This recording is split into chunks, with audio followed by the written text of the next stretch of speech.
Well, good morning and welcome to yet another edition of Rethinking Freedom. This is not just a show, it is a movement. And our goal is to figure out how to redefine freedom for ourselves and how to act in ways that we actually see that freedom, we're living that freedom. And so we cover every topic regarding freedom, and today is no different. As always, I bring to you amazing individuals who are not just talking about things, they're actually making things happen.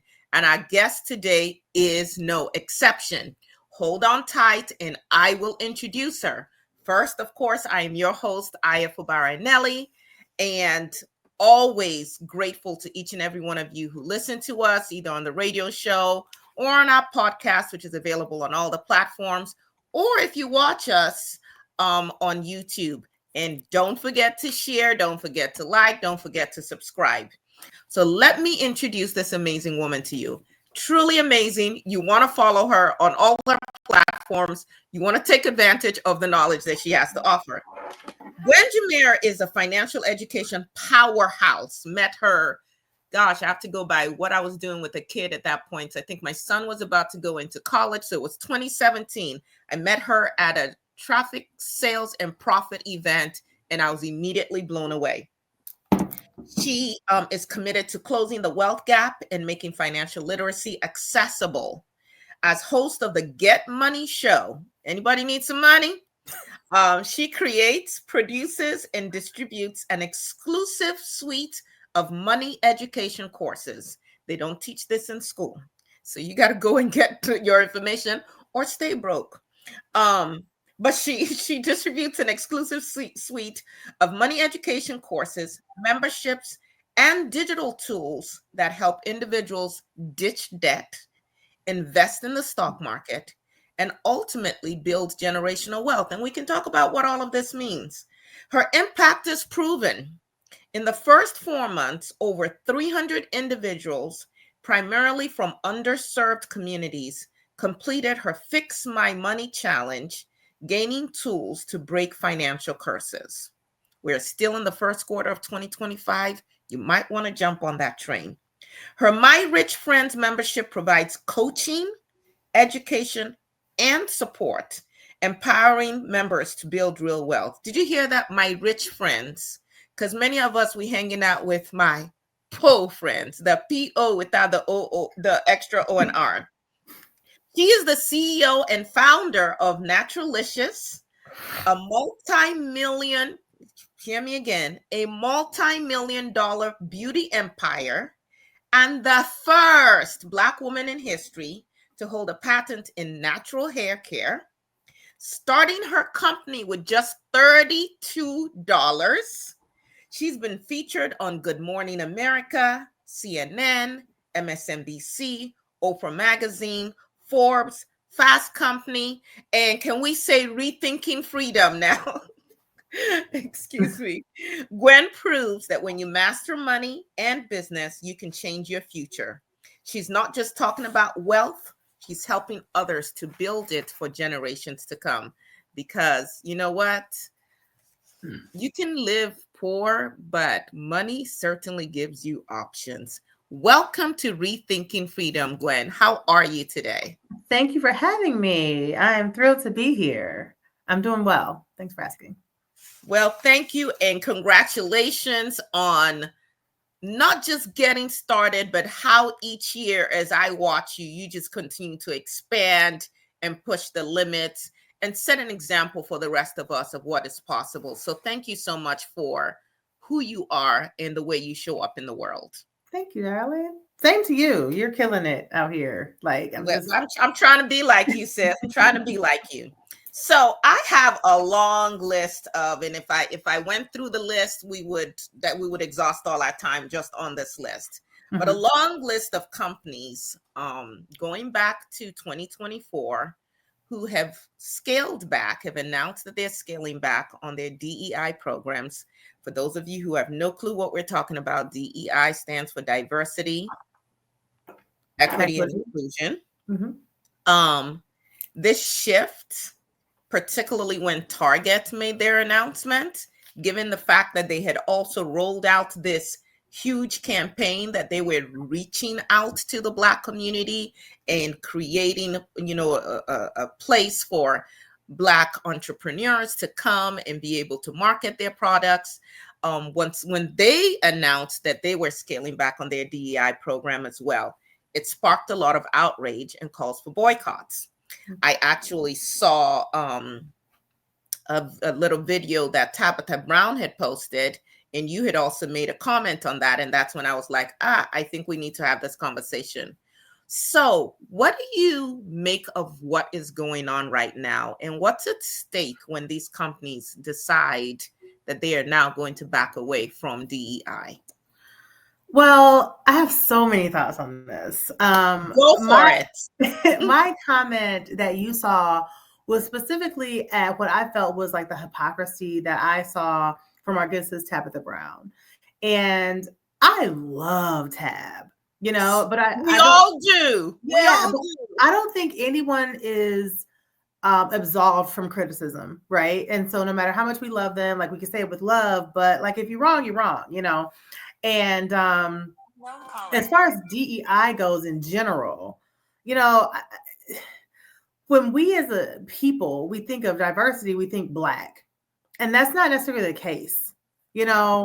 It's not at all. I mean, I think people are just starting to realize, but a lot of us have already known that diversity or diversity initiatives or DEI in general doesn't even affect Black people or benefit Black people is what I'll say, and they associate affirmative action with DEI, and those are not the same thing. Affirmative action was pretty much is gone for the most part. And we have DEI now, but that impacts mostly white women. But it also impacts things that people don't even realize are considered diversity, equity, inclusion, including handicap-ready bathrooms, right?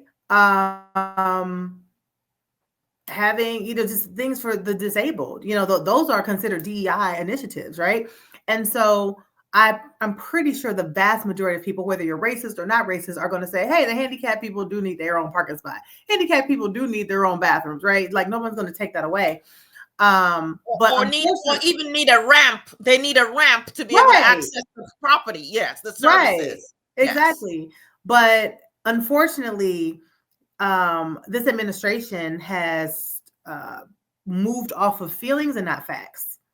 And it's just like, how can we have a leader of our country who his actions are solely rooted in how he feels about something? That's not what leaders do, right? We focus on data, analytics, that sort of thing. How is the leader of the free world supposedly focusing solely on how he feels DEI is? Because his daughters, his wife, anyone he's close to, the women in his administration who are all, these are all white women for the most part, right?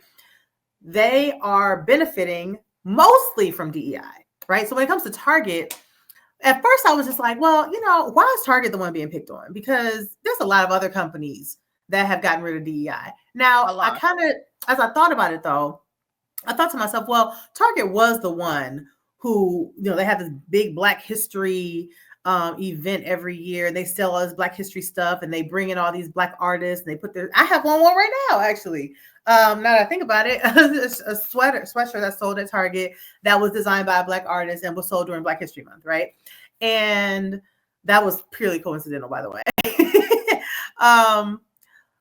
So yes, it's like, well, hey, you've made us feel like we're inclusive and you care about us, but now you're taking away DEI.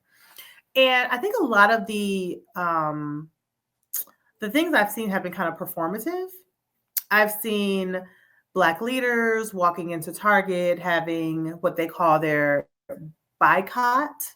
So they're buying walking into Target, walking into other stores like Costco, buying for a day. They're rallying all these people. They're going there. They're buying for a day. And then what though? Like what happens after that? What happens after that one day? Is everybody back at Target? Like how do we stop this? And for me, as someone who focuses a lot on finances, personal finances, wealth building, right? And my primary audience is, I have all sorts of people who view my content, but the primary audience is Black people, right? Black men and women. And I know that you have to hit them where their pockets are. And doing a one-day boycott is not going to do it. Doing I saw another pastor, in fact, going into Target, buying up a bunch of stuff, and then taking it to the tens of thousands of dollars of stuff, taking it to the checkout, and then saying, "Oh, you know what? I don't want this. You guys can return it." What is that supposed to do? All that does is give the people working there more hours. So it's and I was thinking when I saw that same video, I'm like, who has the time? I mean, like, my time is worth money. I don't know how long it took him to fill those many, baskets or whatever.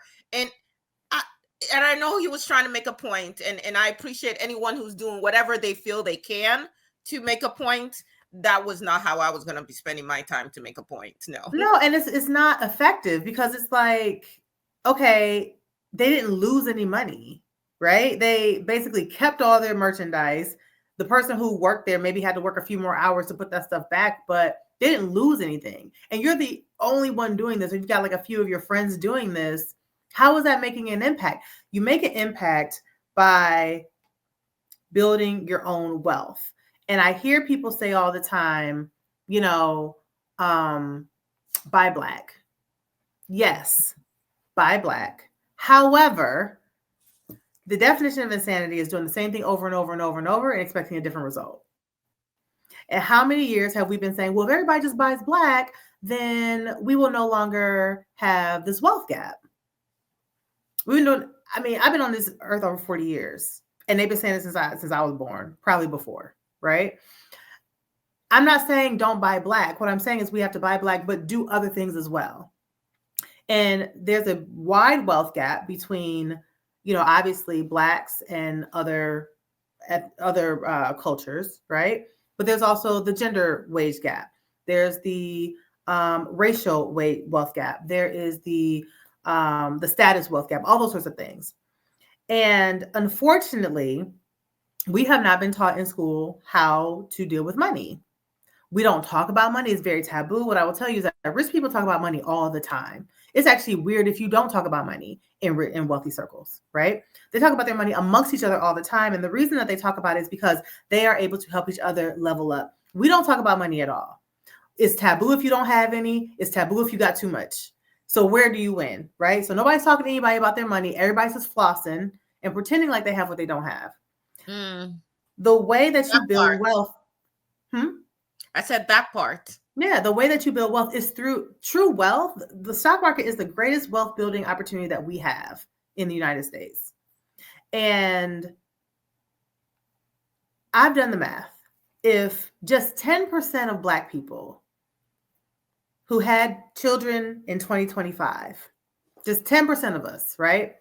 If we took $100, if those new moms, those new dads, they took $100 and put it into the stock market for their child when they were born, and did that every single month. Now, how much do you spend?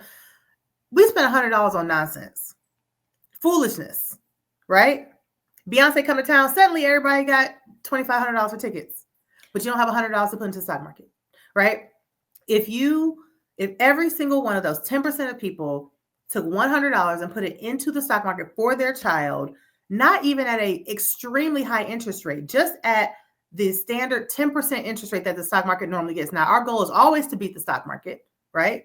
We can on average get 15 to 20 to 30%, depending on what you're investing in. But if you just got the average, which is 10%, by the time that child is a grandparent, you will close the racial wealth gap. Because all those children will have millions and millions of dollars just from $100 a month, right? And if you do that, you will close the wealth gap within one generation. But we don't talk about that. Instead, what we talk about is, oh, well, let's buy Black, and trying to change people's behavior that they've already become accustomed to over their lifetime the fact is that it's challenging, honestly, to buy Black. I have a Black business and I want people to buy from me. And I would encourage everyone to buy Black as much as they can. But the fact of the matter is, when people's money get tight, they're going to buy whatever's convenient. When people's money get tight, they're going to buy my shampoo, for example, at Naturalicious. It can start at $26. If people's money is really funny, they're not buying $26 shampoo. They're buying Suave. They're buying Dove. They're buying whatever's cheaper. And as much as I would love for them to find the money for my stuff, they're probably not. They're going to buy whatever they can afford. And so again, I'm not saying we shouldn't. So what you're saying is we shouldn't even be talking about boycotts, because I think that you're kind of making the argument for why these entities feel like it's perfectly fine to have us as customers and to take in our money, but really not to respect or honor us in any other way. And I'm talking including obviously us being employed, and not just at the very low levels, but being in those positions of decision making where you are making more money and those kind of things. Having these organizations actually buy ads from entities that are Black or Hispanic owned, so that we are able to build wealth in our own companies, and then able to hire more people within our own companies and our own culture. So what is the response? Because when Tabitha came on, and again, we absolutely love her, want her to succeed, I was a little disappointed with her response, because it was, hey, I've worked really hard to build my brand. So have many of us. And it took us a lot of blood, sweat, and tears to get into Target. Don't mess it up for us. Still go in and buy from us. But I'm looking historically, what has moved us as a people? What has allowed us to attain any of the rights that we have now, even to the extent that, yes, some Black entities can now be in these stores? Has it been individuals looking out for themselves and some of us pushing just one or two people? Or has it been us trying to come together as a community and fighting together? And maybe we haven't done that nearly as much. And so it was like, okay, that's one response, but where do we have this conversation about what it would really take to move the needle? Because yes, we can start investing. And I guess the point I would make is there's no one size fits all for addressing the solution or for solutions to this issue. It's a multifaceted issue. And yet it seems like we're picking one or the other, or we're so confused we're not doing anything at all. And so the status quo just continues. Because when for these organizations, after the murder of George Floyd, everybody seemed, oh my God, we're opposed to this kind of things happening socially, and we are for diversity, equity, inclusion. They're putting out reports about how diversity, equity, inclusion improves their bottom line. They were putting those reports out. And then all of a sudden, the felon in chief, a man who doesn't pay his own bills, a man who has, bankrupted I don't know how many attorneys and how many other businesses, who has been barred from operating a nonprofit in a state, who has had multiple businesses file bankruptcy and all of that, turns around and says, a man who was handed millions of dollars to get his life started, turns around and says, DEI is the issue. We need to fight wokeness. And all of these companies all of a sudden just fold. We're talking in less than 4 years. And so it's like catering to humanity. I'm not even going to call it Blackness. It's humanity, because as you talked about diversity, equity, inclusion, we're talking about bringing other people into the fold, people who are already part of the community. So if DEI is just a trend that you can jump off and on, how does that augur for us? Especially when it starts to affect people being laid off from jobs, businesses possibly closing in areas that need them the most, lack of investment in certain areas, and these are areas that have been underinvested in to begin with, closing opportunities for even education for people based on resources. I mean, how do we grapple with all of this, even as Black entrepreneurs and Black professionals are trying to maintain, if you will? Yeah, that's a really good question. I don't have the immediate answer to that, but I Yeah. do know that I feel like back to Tabitha Brown and other, highly supported Black owned businesses like hers, that are sold in these stores, including mine, right? Like our products are sold in Ulta, Sally Beauty, Walmart, right? I mean, not Walmart, Ulta, Sally Beauty, and Whole Foods, right? And I mean, Whole Foods And is a you were part of. and you were one of the first. I remember when you got into Sally Beauty, and I was like, you were the only one I saw in there. Yeah. That was Black owned. Yes. Yeah. I mean, Whole Foods is a part of Amazon, right? And Amazon has also gotten rid of DEI, right? So this is his home for me as well, but really this is to me, this is an opportunity for these businesses to, one, actually make more money themselves, but then also drive some of that, also to make a statement, basically, right? So I get that Tabitha Brown is in a unique position, and I'll explain why in a minute, but let me talk about other businesses that are sold at these stores. So other businesses that are sold at these stores, there's a lot of them, right? And a lot of them are like, oh my God, don't go and, don't stop buying at Target, keep buying there because, our bread and butter is Target or Walmart or whatever it is. And we need to make money in order to survive. If you love our brand, go and support us. Maybe buy, same thing Tabitha Brown saying, if you buy your other things at other stores, but just buy our stuff there, it's like, who's going to do that? Who's going to be like, you know what? I'm just going to go here and get this lipstick. I'm just going to go here and get these towels. I'm just going to go here and get this body scrub or whatever it is. And then all the other stuff that's right here next to me at the same store, I'm going to say, forget that. I'm going to go over to somewhere else and get. No one's going to do that. And if they are going to do it, it's not going to be for a long time. It's not realistic, right? And so I feel like as a Black brand, saying that you are a Black brand is a statement in itself, right? Because most Black brands do not have the opportunity to be in major retail. Most Black brands do not have the opportunity to get on the shelves at an eye level where people are going to see you and actually buy you, right? And so, and I know this as a Black brand who is in these stores. So what people don't realize is that in retail, retail is really for discovery, right? When you're in retail as a brand, anytime there's a discount, you're paying for it. So when you go to the store and they say, hey, buy one, get one free, the store's not taking that loss on that discount. The brand has to reimburse the store for that, right? When you go to a store and you see a certain brand always on the middle shelf, right at eye level, that brand has paid for that shelf space. That's not free, right? When you go to the store and you accidentally knock down a product off the shelf and it breaks, the brand has to pay the store back for that, right?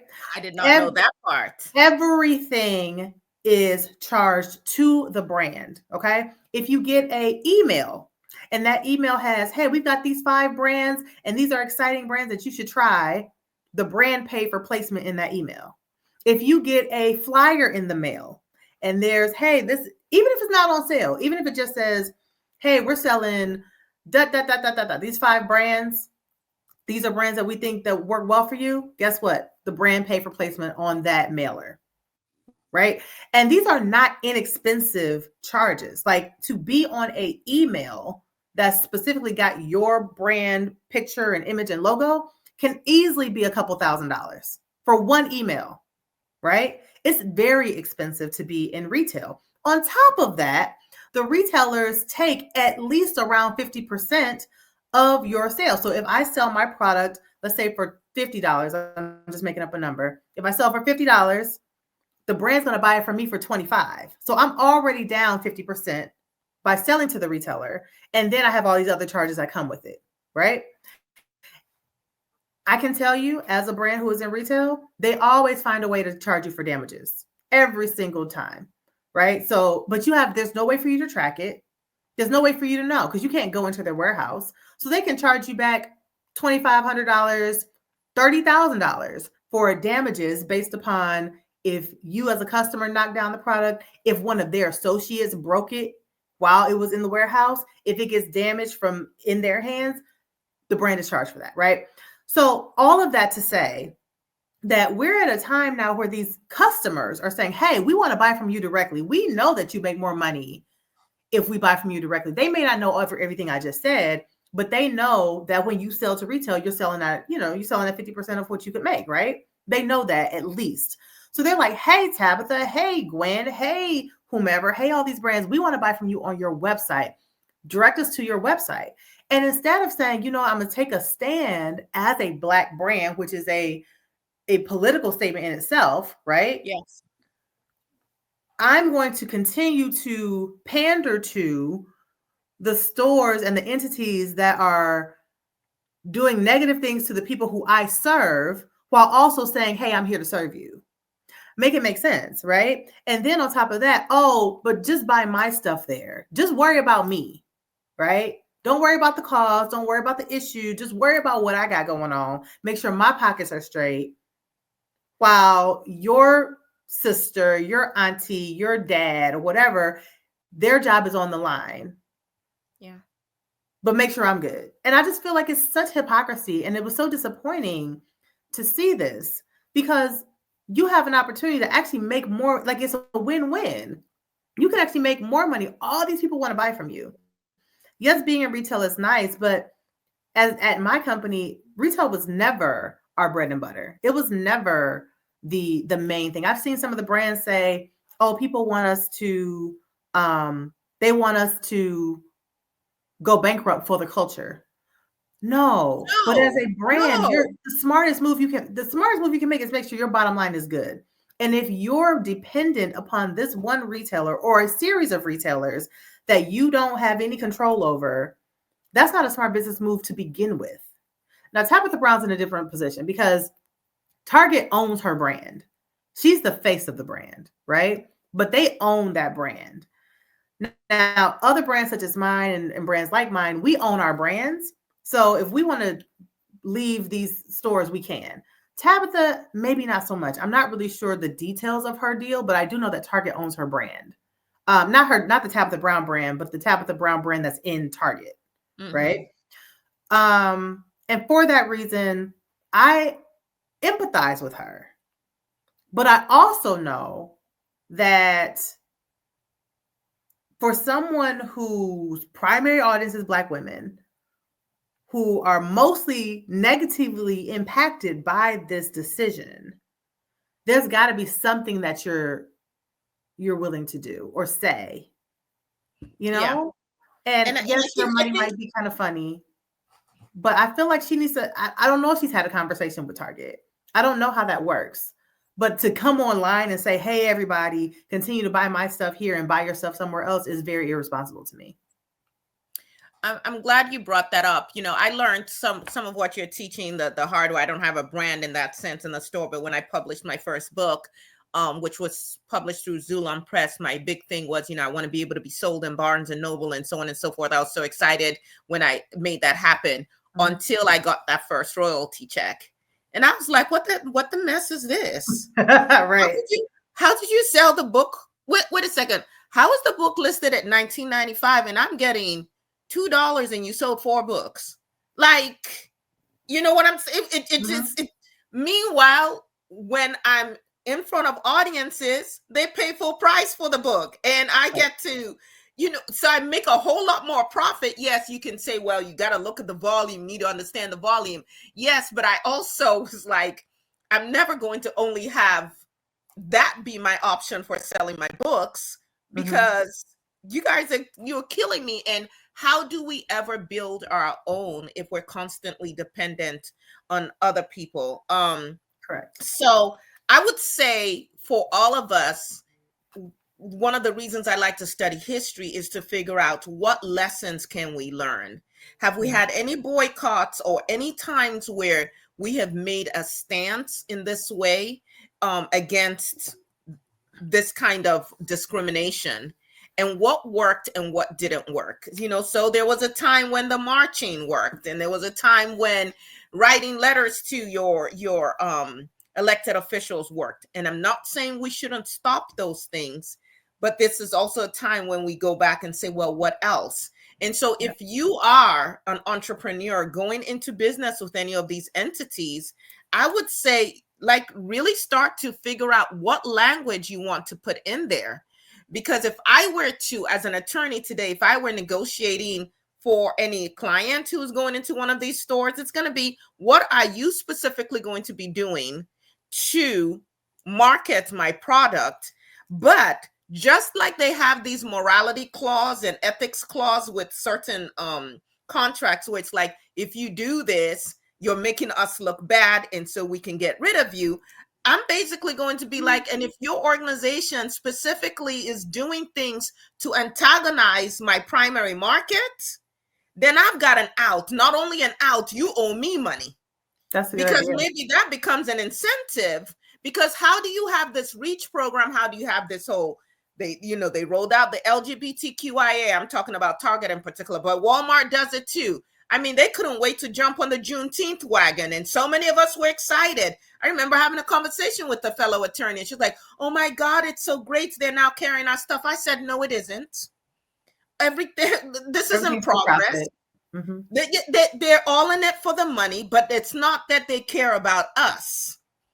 And because if they did, Juneteenth has been around for forever. So if they cared, they would have been doing it before. Exactly. And so now all of a sudden, in fact, there's a lady here who makes my clothes.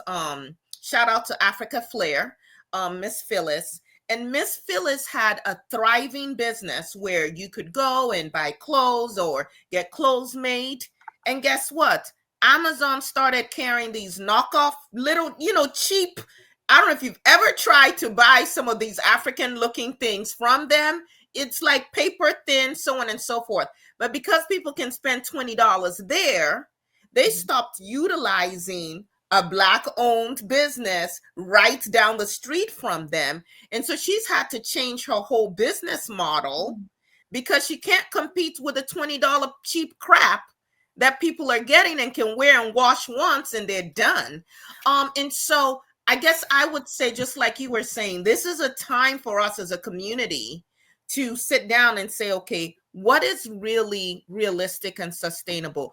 But also, where am I willing to make some sacrifices? Mm-hmm. So the closest gas station to me is a Walmart neighborhood gas station. And I don't go there anymore. I would drive a little further away to an organization that, at least for now, has not said they're anti-DEI, and I will fill up over there. It's not convenient most of the time, but that's just a little sacrifice that I feel I can make. I am definitely looking at and have been finding Black-owned businesses that I can go directly to their websites and purchase. And so if you're a Black-owned business owner watching this, go ahead and get in the chat and tell us what you sell and where we can find you. But I think until we get back to rebuilding our own communities the way we had them to some degree before integration, we're always going to be in this place where these companies can play with our emotions and play with our money and play with our businesses. 100%. But everything you said about Miss Phyllis and her high quality clothing being sold at knockoff, like being knocked off by Amazon and being sold for cheaper, is exactly what I was saying about how when people's money get funny, or even if it's not funny, and they just think they can get it for cheaper, they're going to buy what's convenient. So again, I would never say don't buy Black. That would be ridiculous because I'm a Black-owned business, right? But solely saying that, hey, if you just buy Black, that's going to solve the problem is not. It's not, because people, if Amazon knocks it off, people are going to go buy from Amazon. I've had Amazon knock off my products, and and I had to go through a whole legal thing to try and get that resolved. It took years, right? So again, I'm not saying don't buy Black. Please do buy Black as much as you can. And I salute you for passing Walmart to go get gas at another entity, right? And I think what you said about doing that, I think most people feel like, oh, well, if I just do it and no one else does it, that's not enough. So I'm not even going to try to do it because I'm not enough to make a difference on my own, right? And I think that's probably the sentiment of most people, is that they alone are not enough, and they don't see enough people doing the same thing. So they're like, well, why even bother? And my response to people who think that way, because I know there are people, in fact, I've had people specifically talk to me and say, you're just shouting to the wind and it's not just you or two people or whatever. And I'm like, but you know what? Every fire starts with just a little spark, and we don't know which spark is going to take off. So when we look at, for instance, the Montgomery I can't get my words out. Montgomery bus boycott. Yeah. We know that there were individuals who were just tired of being mistreated by the bus company, tired of the racial discrimination and so on and so forth. And then there were people who just individually made choices. So although we talk about Rosa Parks, the 4 names that are actually on the lawsuits that was filed that eventually led to the end of segregation in the busing system, if you will, in Montgomery, and then spread throughout the country, did not include Rosa Parks. But these were individuals who took a stand, and then there was some support, and then it kept growing from there. And that's how we went from there. Even when we talk about the civil rights movement and all of the rights that we attained, that, by the way, are now gradually being rolled back. Most people were not in support of the civil rights activists. They saw them as radicals. Like, you're going to come here and get white folk upset and cause lynchings and things of that nature. But there were a handful who believed enough in fighting for a different kind of freedom. And eventually that caught on. And eventually there was enough pressure put on this country where changes were made. And as Frederick Douglass reminded us, power concedes nothing without a demand. So in this time when we see all of these organizations, the entire federal government apparatus, almost going back to a Woodrow Wilson status, where, I don't know if people remember this, but under Woodrow Wilson, the federal government was segregated. We could not get jobs. And so now when they're talking about DEI, and people initially thought, oh, not my issue, it's Black folk or it's those immigrants. Now people are realizing it. In fact, today, if I can just take a moment to see if I can pull this up quickly, right before we came on board, a young man who I had met when we volunteered at a local community garden, this is what he posted. I'm reading this verbatim here. He said, as a disabled veteran, I have always believed in the mission of the U.S. Department of Veteran Affairs to serve those who have served. But today I find myself, along with thousands of others, including over 200,000 plus federal employees, facing termination, not because of performance, but due to sweeping workforce reductions, which is this DEI thing that they're doing. Yeah. He said, these cuts are not about efficiency. They're about dismantling the very government systems meant to support the public, to include veterans. This week, an entire wave of employees at my regional office, many in critical roles, were abruptly let go with less than a day's notice. Among them were disabled veterans, including myself, who have been working tirelessly to ensure veterans receive their disability benefits on time. And he goes on and on and on and on. And so when we're speaking about this, if you're someone who's still watching or you caught us at this segment, everyone needs to be paying attention to these issues and figuring out, beyond the Black community, beyond the Hispanic community, beyond the Asian community, when they choose to admit that they are also a racial minority. These cuts, this anti-DEI movement is going to affect all of us. And white women who have been the primary beneficiaries of DEI and affirmative action need to be aware of what's coming down the pipeline as well. And one thing that you had said earlier, Gwen, you said affirmative action is dead. I'm going to say it's actually well, and it's alive and well, because we've reverted back to the affirmative action that always existed in America.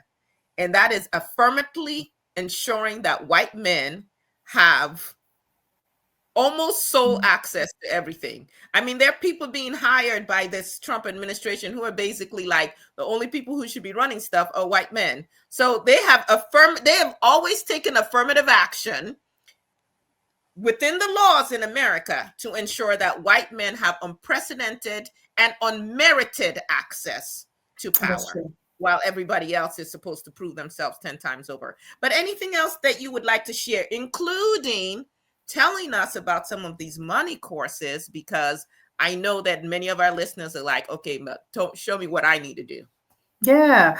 I just appreciate you having me on here to have this dialogue and this conversation. I think that it's a tough conversation to have.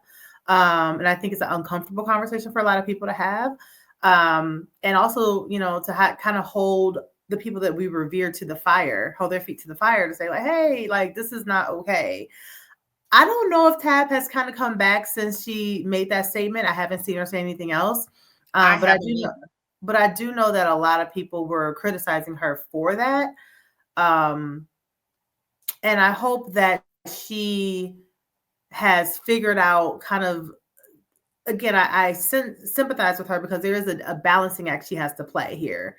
But for Black-owned businesses as a whole, what I will say, it's one thing to be Black-owned, but it's another thing to be white-controlled, right?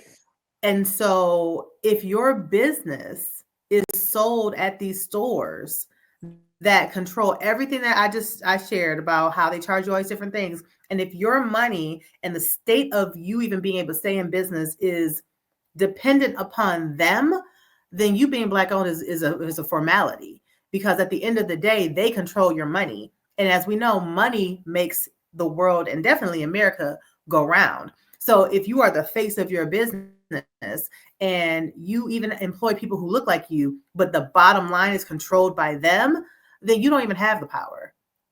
If you have to say to the people that you serve, hey, continue to buy from these stores because without it, we will go out of business, that means you don't control your finances.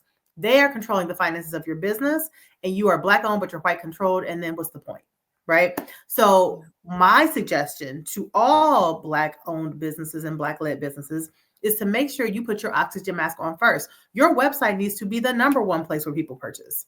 The number one place. If every retailer were to drop us today, we would still be fine, because by and large, the vast majority of our sales come from our website. Now, do I want them to drop us?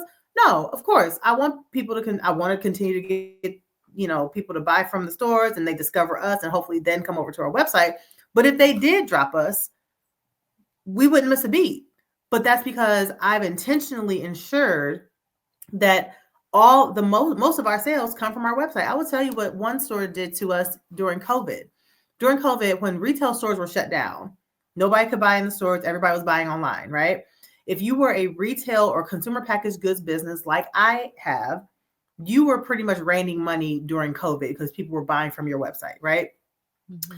One of them, I'm not going to say which one, but one of the retailers that we were in contacted me and said that they needed us to change our marketing and change our website home page banner to drive sales to them during COVID.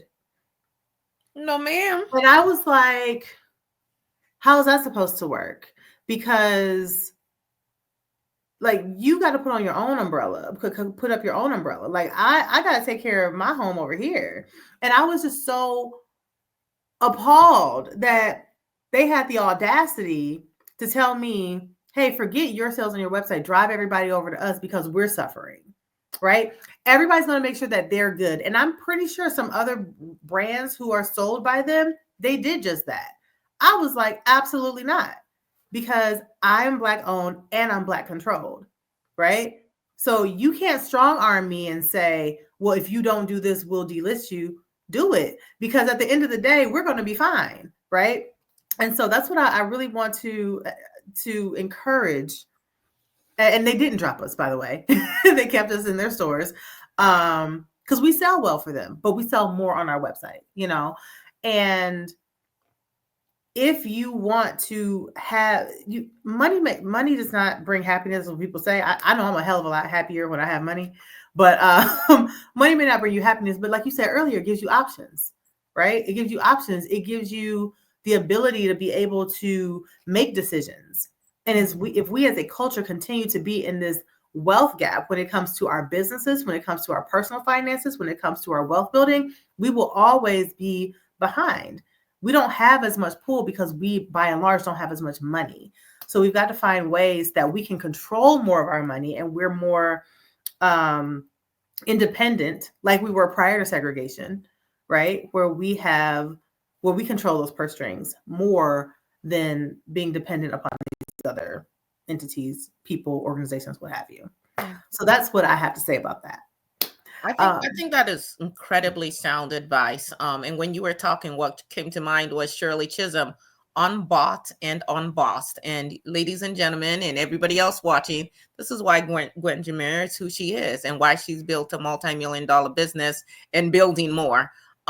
Because of just what you're hearing from her, is looking at these challenges and saying, this is how I want to be, and I want to not just own my own business, I want to control it. And I think that's a place where so many of us give up our power so easily. Yeah. I think a lot of times we're interested in the popularity over the profitability. Because honestly, Girl, why are you dropping all these bars? Hold on, let me write that down. What did you say? You said a lot of times we're more popularity over the profitability. Absolutely. My goodness. You need to trademark that. Yeah, we're more like it's. I'm not even gonna lie. It sounds very good to say my brand is sold at Whole Foods, right? Because you know what kind of price point that comes with. You know what kind of level of status that comes with, right? If someone says their brand is sold at Target, I'm not Target, Walmart. You know what price point that comes with. You know what status that comes with, right? And so for me to say Sally Beauty, Whole Foods, Ulta, like, you know, we're on a certain, we're at a certain price point, certain level, right? But honestly, any brand that's sold in a retail store, people just take you more seriously when you're sold in retail, right? So when I was in my basement, I was making products and everything. People were like, "Oh, that's so cute." The moment we got in Whole Foods and I was able to say, "Hey, we're sold in Whole Foods," it was like, "Oh, so this is not like a little hobby. This is like a real deal." You know what? But that's crazy on us too. Because then it's always this white gaze and always needing a stamp of approval from someone else. That's true. Try my product. If you like the product, does it matter if, and I'm going to say it, Massa has said it's approved by me first, before you now decide I'm going to give you the time of day. But please carry on. You're totally right. You're 100% right. It does validate the brand a little bit, right? To say like, "Hey, you're in such and such store." But, you know, I asked someone who teaches classes on how to get into retail, because people want to know how to get into retail.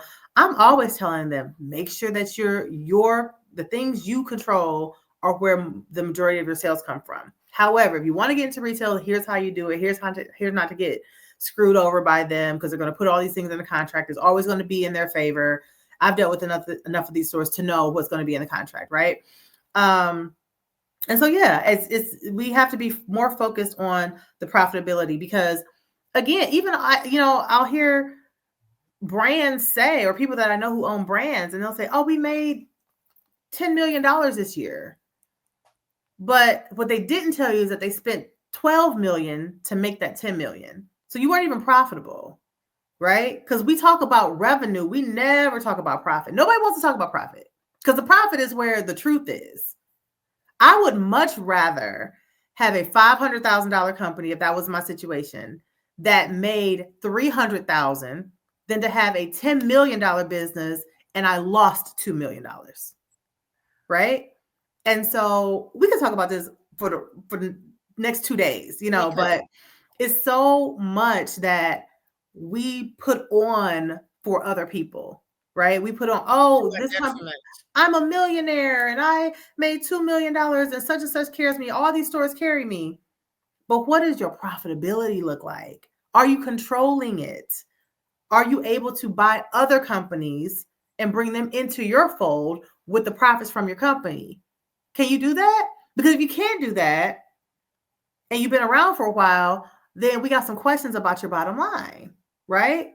Like the goal is to Girl, expand. you are teaching. The So goal, tell people about this course yes. or any of your courses that you think will be good for entry level people, maybe. Yeah. So you can follow me on all platforms at The Gwen Show. So The Gwen Show is, you can find me on everywhere but YouTube at The Gwen Show. On YouTube, I'm The Get Money Show, which is my weekly podcast / YouTube show on building wealth, making it super simplified. A lot of money talk is intentionally designed for us to be confused by it. And what do confused people do? They don't make a move, right? We do nothing because we're confused. We don't want to make a mistake. And so money is not taught in school. Money is intentionally made to feel like it's complicated, it's difficult. Getting rich is very, very easy. Honestly, it's not hard at all. Is the only thing that it requires is discipline, patience, and consistency. Those are 3 things that humans don't naturally have. But if you can have that sounds like the same thing it takes to stay in shape and be healthy, and we're everything. not doing so well with that either. Everything. Like those are 3 things you need for pretty much all successes in life, right? But definitely with your money, if you can be patient, consistent, and disciplined, you can and will build wealth. We have people in my Fix My Money Challenge, which you can find that at fixmymoneychallenge.com. Fixmymoneychallenge.com. That is a challenge I do quarterly. We have people in there. We take them from starting day 1 from debt payoff. By day 5, they have created a money map that will get them to 7 figures in less than 5 years, right? And so no matter where they're starting, some people are starting with a whole lot of money. Some people are starting with, they're massively in debt. And that roadmap that I teach them from day 1 to day 5, they're creating it based upon their own finances. This is not a one size fits all. This is not a textbook sort of thing. This is this is your finances, and you are working on this, and you're building your own money map. Gwen is building her own money map. Jessica's building her own money map. And it's amazing what these people are able to accomplish with the education that they never got in school. Now, if they had gotten that education in school, they'd probably already be millionaires because they would know how to do it. But and it doesn't require. I have an idea real quick here. I know this is on the spot. Yeah. Graduation season is coming up. It's February, so May. That sounds like an incredible graduation gift to give to a new graduate. For them to gift them your course, and they go through this for 5 days, and it just sets them up for. So, okay, maybe you'll create a special offer, graduation gift, something, Rethinking Freedom, but I'm thinking I have 2 graduates this year. I'm ready to get them involved. That's a great idea. That's a great idea. Actually, my sister's a teacher in Ohio. I live in Michigan. She's a teacher in Ohio. And whenever I come to visit, she always asks me to speak to her students. Yeah. And her students tend to be between 16 and 18 years old. And it's just amazing, like the light bulbs that go off in their brain when they realize, when we do the math, and they can see it in real time. They're like, wait a minute. So if I just do this and I am consistent with it, I can actually, by the time I'm 40 years old, I'll be a multi-millionaire many times over. Not just a millionaire with 1 million, like multi-millionaire, right? If I start this at 17, 18 years old, right? I could retire at 40. Are you serious? But I will already have a good amount of money at like 25. Like they're floored, right? And they're like, why don't we, even some of the teachers come in, they're like, why didn't we learn this in school? Because the 1% has to remain the 1%. Yeah. You cannot remain the 1% if everybody knows what you know, if everybody does what you do, and if everybody sees how easy it is, right? And so the 1% has to remain the 1%. And so that's why I teach things in the way that I do. I make it very simple. I make it very clear. You watch CNN and CNBC, you got Jim Cramer screaming at the TV and talking about charts and graphs, and it's just complicated. And it's like, I don't know what's going on. Yeah, you turn off. So you don't do anything. But when you have someone who will say, here's how you automate this stock that you're trying to buy. Here's how to research a stock. It doesn't take a lot of time. I can research a stock in 2 minutes or less and decide if I'm going to purchase it or not. It's very simple, but most people have never been taught this. And so that's what I teach, amongst others, in the Fix My Money Challenge. And then the level up from the Fix My Money Challenge is My Rich Friends. So My Rich Friends is a monthly membership where members are given all my stock picks. They're taught step by step how to invest in the stock market, how to make money in the stock market, how to do options, how to really build wealth passively. Because the goal is not to work for the rest of your life. The goal is to make your money work harder for you than you're working for it. And you can't do that if you're in the grind. You got to know how to make the money work for you. What's crazy, Aya, is some of these things are literally just the press of a button. Just the press of a button. You can take one. Most of us don't know about. Most of us don't know. There's something called DRIP. It's called Dividend Reinvestment Plan, right? And it's literally a button that you press in your brokerage. And you will take, let's say you invested, I don't know, over the course of time, you invested $100 a month into a certain company that pays dividends. If you don't turn on DRIP, which is literally just pressing a button, you don't turn on DRIP in 10 or 20 years, let's say you may have $200,000. If you literally just press that button in that same amount of time, you would have $700,000. You would lose out on $500,000 by simply not pressing a button. And that's what I mean. Like, this stuff is simple, but it's not easy because most of us don't know about it. And so that's what I teach in my Rich Friends and the Get Money Show and Fix My Money Challenge. So can y'all see why I was absolutely thrilled when Gwen took time out of her schedule and said, yes, I will come on here. And y'all in the chat, thank her, go to her sites, sign up. It's not enough. People like to say knowledge is power, and I have come to learn that is not true. Activating knowledge is what brings about the power. So If you just hear this and you're like, oh, this was great, I loved what she shared, but you don't go and follow up and take action and then implement what you're learning from her, we stay in the same spot. That would be the insanity.